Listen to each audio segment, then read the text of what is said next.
Hai, balik lagi di Wheel Garage. Kali ini saya mau ngomongin lagi soal Ninja ya. Karena di forum-forum saya melihat masih banyak isu-isu yang ngomong motor portingan itu boros. Tapi apakah benar motor portingan itu boros?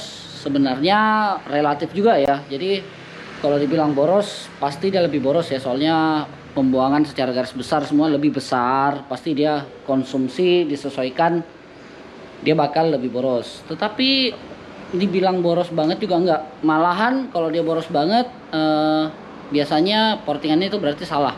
Power malah nggak ada. Jadi motor portingan itu nggak melulu cerita soal boros. Nah, kali ini juga saya baru beli blok ya. Jadi ini KMI Gold ya. Saya nggak pakai PDK. Nanti deh saya cerita juga kenapa nggak pakai PDK. Jadi kalau motor saya ini yang Ninja RR ya, yang Ninja RR itu saya tunjukin di sini ya. Jadi kalau yang Ninja RR itu dia tinggi lubangnya sekitar 29 kurang, udah dibesarin 29 kurang, dan besaran lubangnya itu 41, besar lubangnya 41. Nah, tapi itu kita ngambilnya ke atas ya. Kan tadi saya cerita bahwa tinggi lubangnya nih kalau bisa lihat nggak, tinggi lubangnya ini 29 kurang. Nah, itu untuk besaran lubangnya sekitar 41.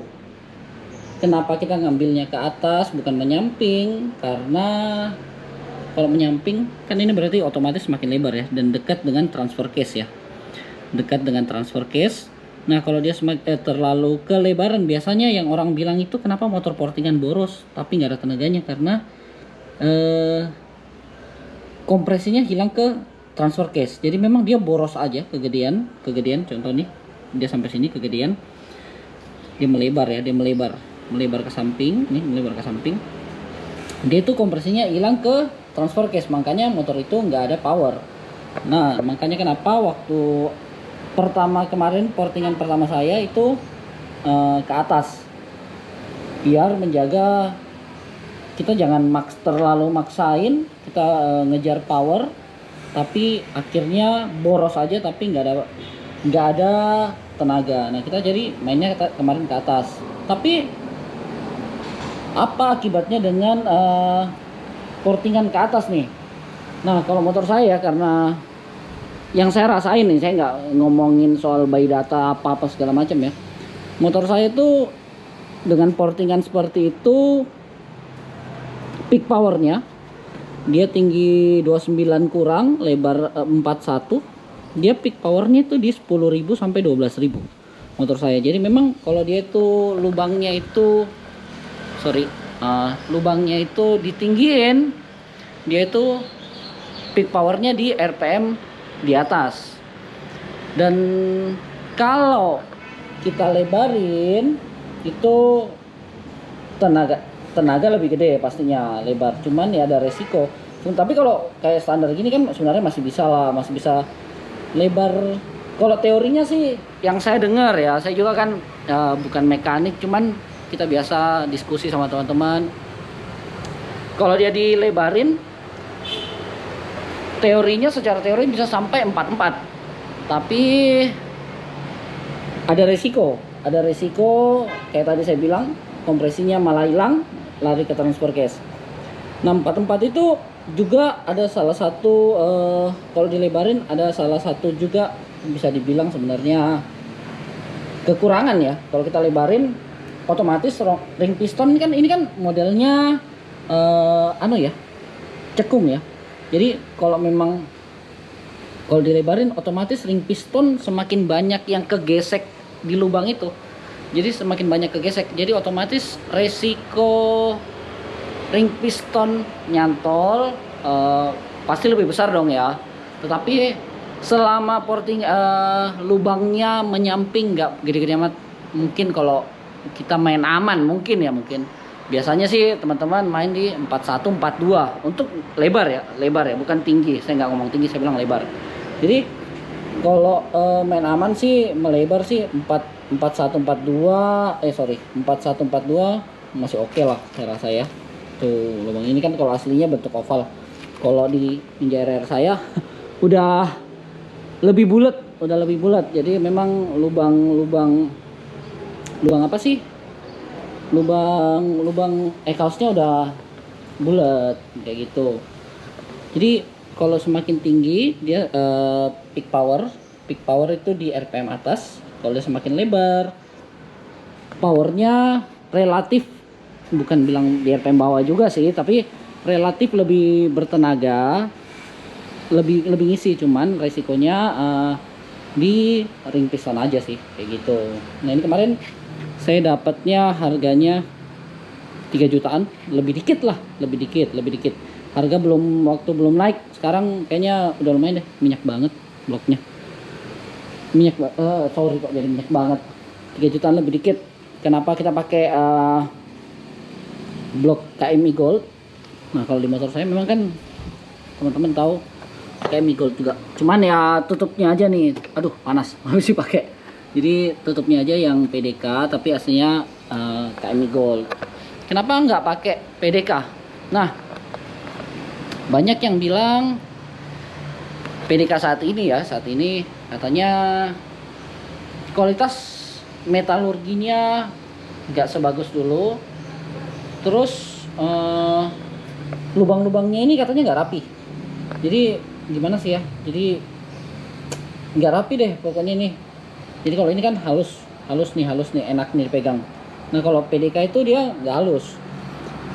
Terus kalau bilang, oh iya kan nggak apa-apa tinggal dihalusin. Nah kalau kita halusin belum apa-apa kita halusin duluan, ntar jadi kegedean, peak power udah ketinggian. Kalau peak power 10.000 masih oke lah ya, masih oke. Tapi kalau peak power udah di 11, 12, 13 itu kan udah gimana ya, menurut saya udah terlalu berlebihan, udah nggak efektif lagi. Jadi kita porting ini bukan hanya sekedar ya nggak masalah RPM tinggi, nggak masalah yang penting kenceng, nggak kayak gitu. Kita harus mencari sesuatu yang paling optimal. Jadi bisa aja tapi kan nggak optimal. Kenapa saya bilang nggak optimal ya, mungkin analogi sederhana ya, ada analogi sederhana dengan putaran RPM yang semakin tinggi. Kita ngomong redline ya, kalau di speedometer Tako udah redline 12, 13 itu kan otomatis lah, hal-hal sepele lah. Kita ngomong hal-hal sepele kayak bearing ini pasti kan lebih cepat tingkat keausannya, lebih cepat rusak kan. Dia putaran semakin kencang, semakin banyak putarannya, hal-hal sederhana kayak gitu. Jadi kalau dibilang bisa tapi nggak optimal. Jadi memang kita harus dalam porting motor itu semuanya harus optimal. Konsumsi bahan bakar harus optimal, harus sesuai lah. Jangan cuman boros aja tapi nggak ada powernya. Jadi memang kalau bilang porting ya banyak sih yang bisa porting. Saya tahu beberapa orang juga porting tapi ya gitu, motornya juga keluar masuk bengkel. Nah kalau motor saya ini memang kalian tahu sendiri, saya selalu ngomong, saya bikin motor ini poin utama bukan kenceng, tapi poin utama saya pengen keren aja. Kenceng itu bonus. Jadi saya nggak mau nggak mau disusahin motor keluar masuk bengkel. Jadi memang pesan saya waktu bikin motor ini, waktu kita mulai main mesin, saya maunya kenceng tapi jangan sampai bikin nyusah. Jadi memang kita mainnya benar-benar hati-hati, yang oke buat daily. Sampai hari ini sih ya, sampai ini saya nggak tahu sih udah berapa lama ini portingnya. Kalau teman-teman ingin ikutin YouTube channel saya bisa tahu sendiri lah berapa lama saya pakai blok ini.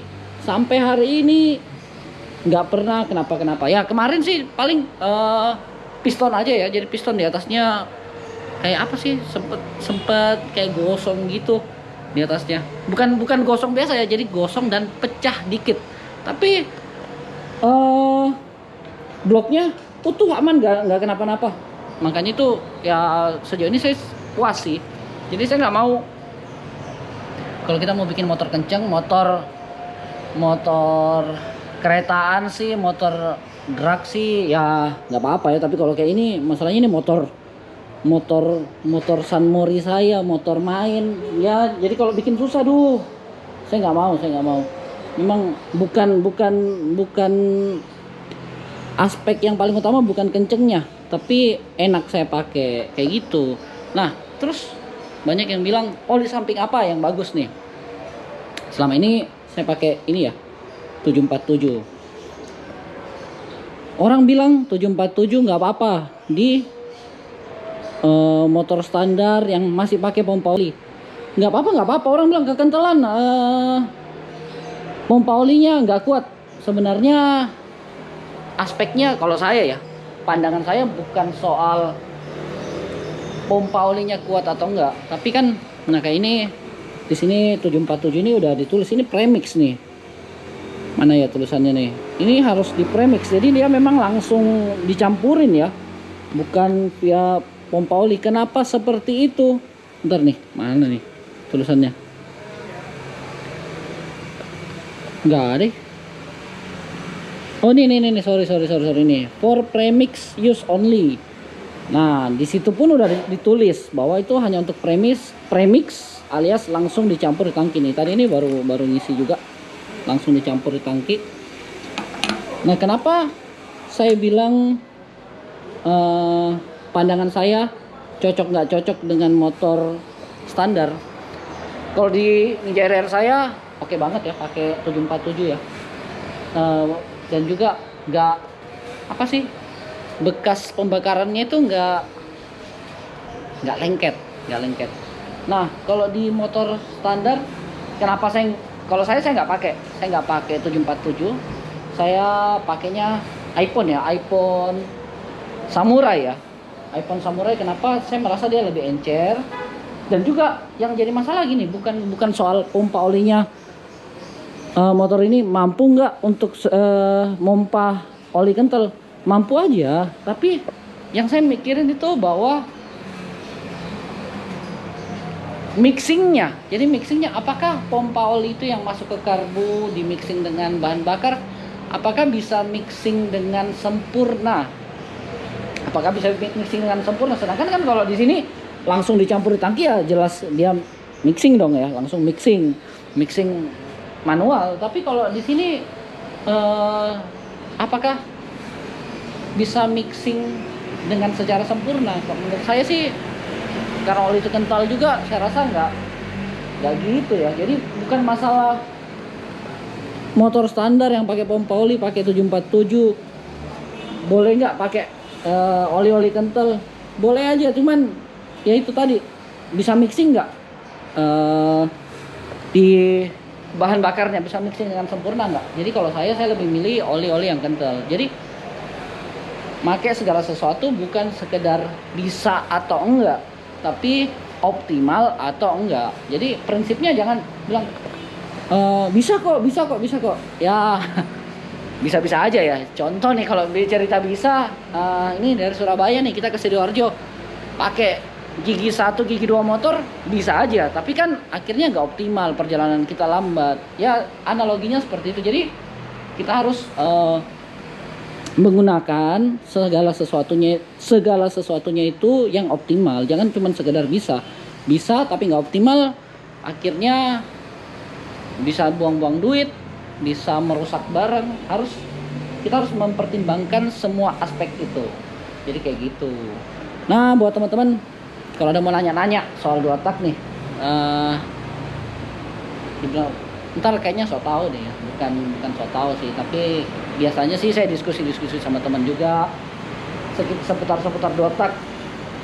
Jadi mungkin kalau kalian ada pertanyaan boleh nanya saya, nanti saya sharing sama teman, nanya gimana sih pandangan mereka mengenai pandangan orang yang gini yang gitu ya, kayak gitu deh. Mungkin kayak gitu dulu yang saya bisa bagiin buat teman-teman. Terima kasih udah dukung channel ini selalu sampai channel ini sejauh ini. Jangan lupa terus mohon dukungannya, di like, di komen, di subscribe, terus aktif juga loncengnya biar teman-teman dapat video-video terbaru dari Wheel Garage. Sampai jumpa di video saya selanjutnya. Tuhan berkati ya guys, bye bye.